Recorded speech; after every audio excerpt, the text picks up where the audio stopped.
Ku ingin menjadi mimpi indah dalam tidur. Sekitar kita. Kita harus selalu berpikir positif kepada semua orang, baik yang menyukai kita maupun yang membenci kita.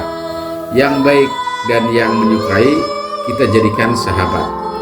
Dan yang tidak baik, yang benci, iri, dengki, yang licik, yang pura-pura baik, penjilat, sombong, bermuka dua, ngeyel, merak kedawang, ingin menang sendiri, merendahkan kita dan sebagainya, kita sikapi dengan cerdas.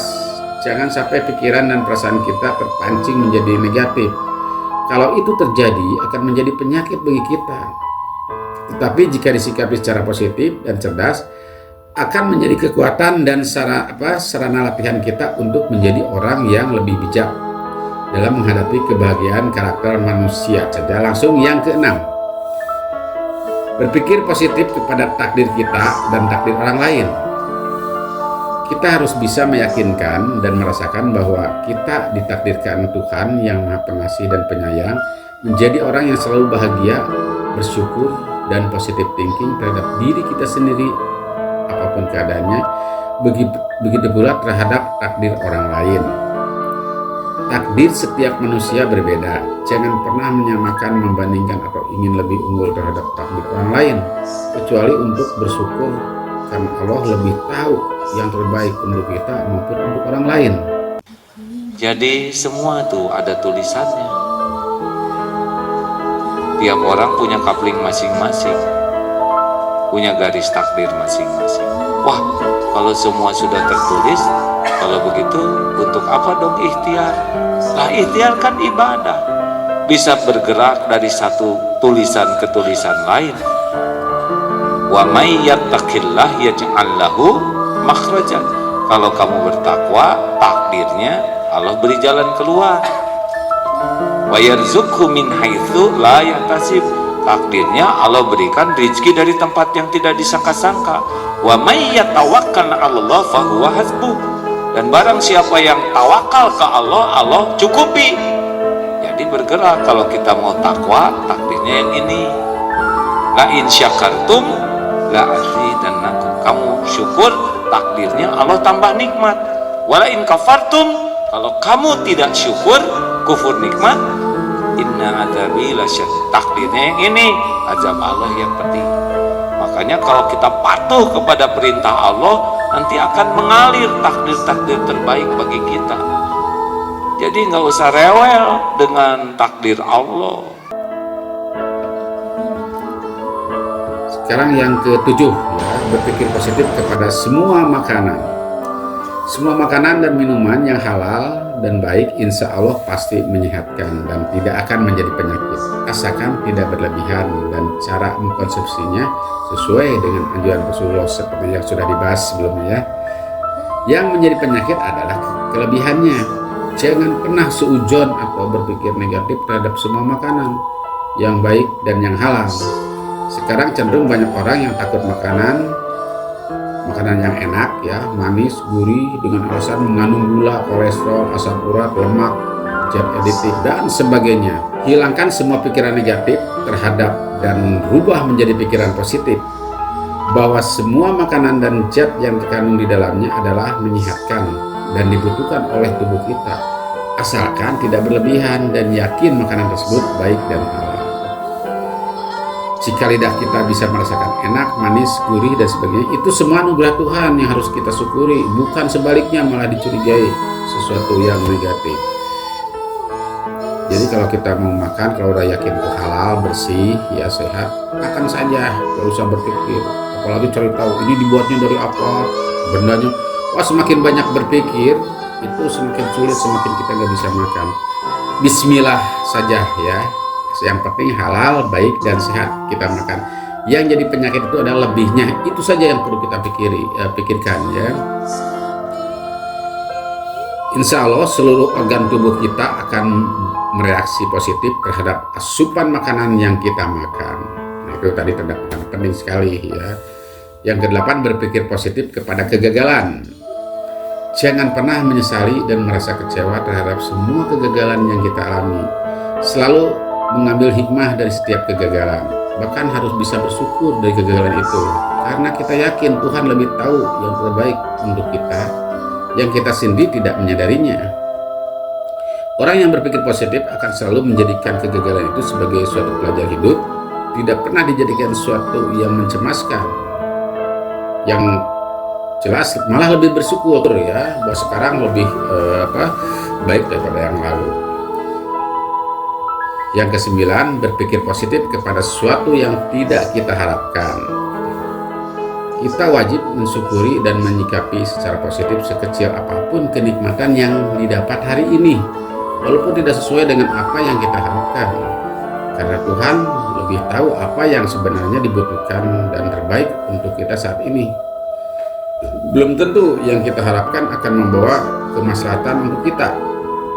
Dengan demikian, hati kita akan selalu tenang dan bahagia karena terhindar dari segala kekhawatiran dan kecemasan. Dampaknya, tubuh kita pun merespon positif yang berujung-ujung pada peningkatan daya imunitas. Ya. Yang ke-10, berpikir positif kepada masa lalu kita. Kita wajib mensyukuri dan menyikapi secara positif dan merasakan kebahagiaan dari masa lalu kita, baik keberhasilan maupun kegagalan. Keberhasilan dan kebahagiaan masa lalu bisa kita kenang selamanya, agar hati kita tetap bisa merasakan kebahagiaan dan mensyukuri selamanya. Jangan pernah terlena atau menyesali kegagalan, kesedihan, dan kesengsaraan masa lalu. Justru harus kita nikmati dan syukuri, karena hari ini lebih baik, tidak seburuk yang dulu. Dengan demikian, masa lalu yang baik, yang bahagia maupun yang pedih atau gagal menjadi aura positif bagi pikiran dan perasaan kita yang bisa menghadirkan kebahagiaan tersendiri dalam hidup kita. Semua itu merangsang otak mengeluarkan dan mengendalikan hormon dopamin, serotonin, endorfin, dan sebagainya terhadap seluruh organ sasaran pada tubuh kita yang terkena penyakit. Dan insya Allah kita akan terhindar dari segala penyakit dengan sendirinya tanpa kita sadari. Untuk selanjutnya, bagaimana pencegahan penyakit dalam tubuh dengan cara berperasaan positif ya. Kalau tadi berpikir positif, sekarang berperasaan positif. Kesehatan tubuh tergantung pada suasana hati. Perasaan positif atau bahagia akan terjadi apabila kita selalu berpikir positif. Dan suasana hati yang terhindar dari perasaan negatif, yaitu stres, khawatir, cemas, ketakutan, serta berbagai penyakit hati, iri, dengki, sombong, marah, dendam, dan seterusnya. Karena suasana hati sangat menentukan sehat tidaknya tubuh kita, seperti pada uraian sebelumnya, maka penyembuhan dan pencegahan penyakit dalam tubuh dapat dilakukan dengan cara menciptakan suasana hati selalu bahagia dan berperasaan positif. Nah itu sahabat Kibri Channel, kalau ingin sehat, perasaan harus selalu bahagia ya, dan selalu positif. Sudah dibahas sebelumnya ya. Untuk selanjutnya, bagaimana pencegahan penyakit melalui berperilaku positif. Paling tidak, Kibri sudah merilis 7 pola perilaku yang sering ditemukan dalam kehidupan sehari-hari.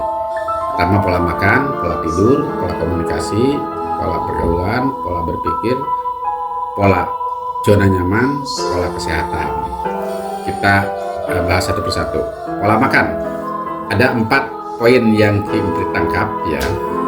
Yang pertama, kita tentukan dulu standar minimal makanan sehat dan bebas dari berbagai penyakit. Yaitu kalau untuk orang Islam, halal, baik, dan bersih. Mungkin ini bisa berlaku untuk seluruhnya ya. Kalau sudah 3 poin ini, halal, baik, dan bersih, sudah lupakan yang lain. Jangan berpikir macam-macam bahwa semua makanan adalah sehat. Yang kedua, pola makan yang menyehatkan tubuh seperti yang dicontohkan oleh Rasulullah. Makan ketika lapar dan berhentilah sebelum kenyang. Ketiga, untuk kesehatan pencernaan hendaknya perut diisi 50% makanan dan minuman dan 50% kosongkan. Artinya setengah lambung itu dikosongkan, jangan sampai penuh. Atau maksimal sepertiga makanan, sepertiga air, dan sepertiga udara. Jadi tetap ada ruang udara ya. Jadi yang menimbulkan penyakit itu kelebihannya, ya bukan makanannya, tapi kelebihannya. 4. Jika kita yakin makanan itu halal, baik, dan bersih, jangan pernah berpikir negatif terhadap makanan itu, kecuali kalau kita tidak doyan. Yakinlah bahwa makanan itu anugerah Tuhan yang maha kuasa, ya, yang mengandung kesehatan bagi tubuh kita. Yang penting tidak berlebihan. Kan gitu. Kalau udah ibadah saja nggak boleh berlebihan. Kecuali memang ada hal-hal yang dicontohkan oleh Nabi, nggak boleh berlebihan. Ya, apalagi urusan makanan. Wakulu wasrobu wala tusrifu, kata Allah. Maka kita belajar dari bagaimana Nabi mengajarkan kepada kita semua tentang pola-pola makan yang baik. Meski Lanjut, pola tidur. Dari berbagai kajian literasi didapat bahwa tidur yang sering dilakukan oleh Rasulullah, tidur tidak terlalu malam. Nabi sholat isya antara jam 8 sampai jam 9, langsung tidur. Sampai tengah malam lebih baik, lebih sedikit, atau 2/3 malam antara jam 1 sampai jam 2. Dan tidur lagi kira-kira jam 15 menit sebelum azan subuh. Selama itu ya, dari jam 1 sampai sholat subuh itu diisi oleh sholat tahajud, zikir dan sebagainya, itu yang dilakukan Rasulullah ya. Durasi tidur kira-kira di malam hari 5 sampai 6 jam. Rasulullah pun melakukan tidur siang hari sebentar sebelum atau setelah sholat zuhur. Kalau dikalkulasikan dalam selama 24 jam durasi tidur beliau antara 6 sampai 8 jam. Kalau tidak ada masalah besar, misalkan menghadapi peperangan dan sebagainya, itu lain lagi ya. Namun kita, apalagi di zaman sekarang, mungkin agak sulit pola tidur seperti itu ya, seidealis itu. Apalagi yang kerja malam, shift malam, kerja siang, tidur. Nah itu tinggal disesuaikan saja. Yang penting sahabat Kimpri, tidurlah yang efektif ya, karena intinya tidur yang efektif dan berkualitas sangat dibutuhkan untuk kesehatan tubuh kita. Jadi tidur efektif itu tidak tergantung pada lamanya ya. Jadi kalau kita kerja merasa ngantuk dikit ya tidur. Kalau bisa jangan doping-dopingan lah, minum ini, minum obat, itu hindari ya, tidur. Nah, salah satu indikator tidur efektif ini, nah Kimpri baca, yaitu kalau bangunnya itu segar, sehat, tidak sempoyongan, tidak pusing, itu efektif. Kalau masih sempoyongan dan itu, ya artinya masih ada masalah di tidur. Cuman yang Kimpri lakukan ini biasanya kalau misalkan tidur bangun tengah malam atau menjelang subuh atau mau melakukan sesuatu ya, kita mau sholat tahajud dan sebagainya ya. Jadi bangun jangan terburu-buru, begitu bangun jangan langsung cepat berdiri terus ke kamar mandi, tidak seperti itu. Duduk dulu sebentar, tarik nafas ya, simpan perlahan-lahan sampai senyum, keluarkan lagi ya, terus sampai nyaman. Setelah itu kalau bisa begitu bangun tidur, kalau Kimpri sudah melakukan posisi sujud dulu ya, sujud, bukan sholat maksudnya. Ini karena ada keterangan bahwa salah satu sel di otak itu baru terisi oleh darah itu ketika saat sujud ya. Jadi sujud dulu ya agak lama ya, supaya darah turun dulu ke otak, baru kita bangun. Insya Allah press coba dilakukan ya. Setelah itu silakan ke kamar mandi. Di mana ya, pada intinya tidur yang efektif dan berkualitas sangat dibutuhkan untuk kesehatan tubuh kita, di mana otak dan seluruh sel pada tubuh kita bisa refresh karena seluruh hormon yang dibutuhkan berfungsi secara optimal. Hal tersebut menyebabkan daya imun kita meningkat dan bisa mencegah dan menyembuhkan berbagai penyakit yang ada di tubuh kita. Jadi jangan sepelekan masalah tidur ya. Yang ketiga, pola komunikasi. Sebagai makhluk sosial, kita perlu menjalin komunikasi dengan sesama manusia, baik langsung di hadapan maupun melalui media sosial.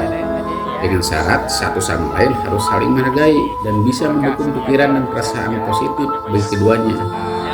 Pastikan bahwa dengan komunikasi tersebut kita bisa merasakan kebahagiaan, Dan ini bisa terjadi bila komunikator kita ya yang berkomunikasi dan komunikan lawan bicara berada dalam satu frekuensi.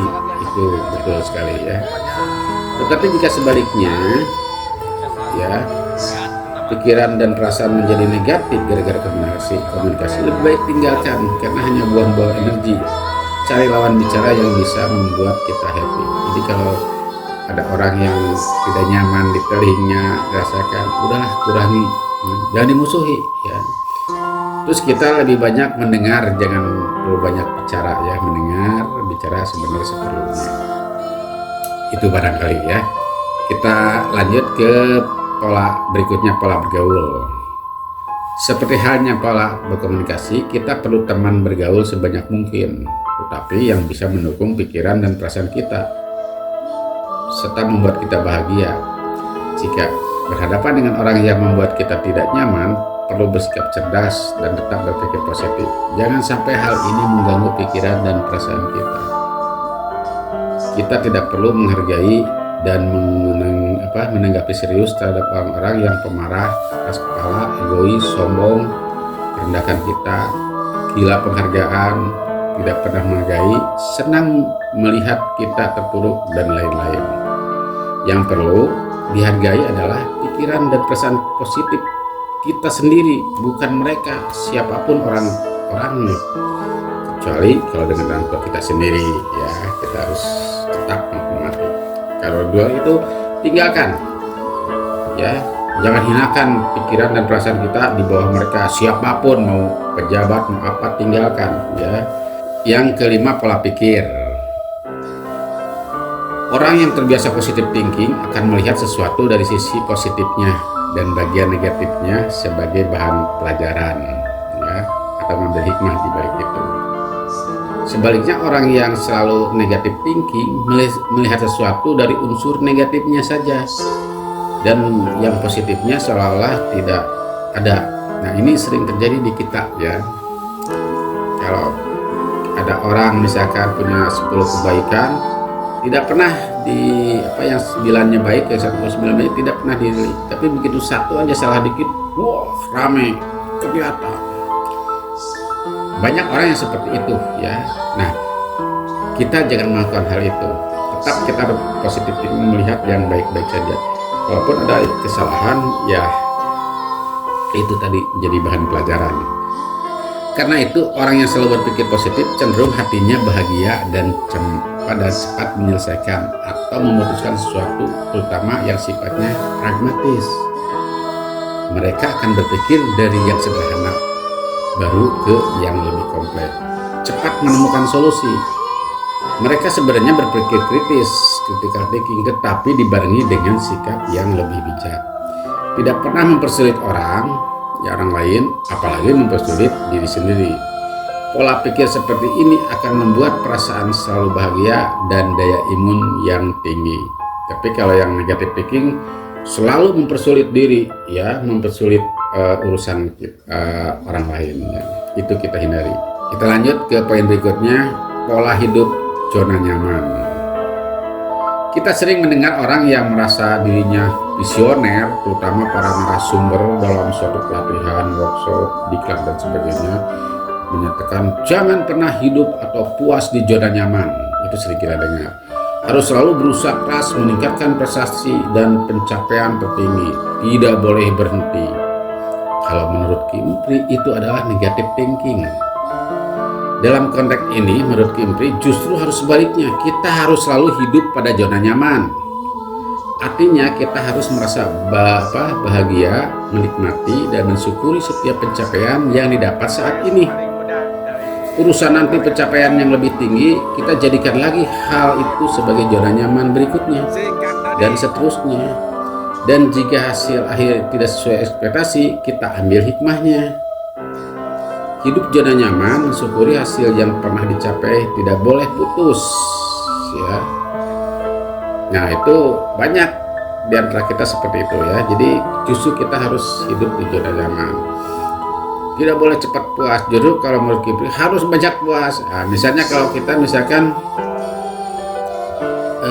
kuliah tingkat 1 sampai kerja lah, mengharapkan gaji kalau kerja misalkan 20 juta sebulan.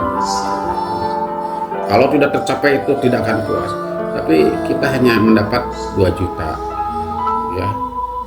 Artinya kita tidak boleh puas seperti itu, salah. Nikmati saja yang 2 juta itu, ya, sebagai anugerah, ya. Yang hari ini kita nikmati, syukuri, ya. Kita nyaman dengan 2 juta.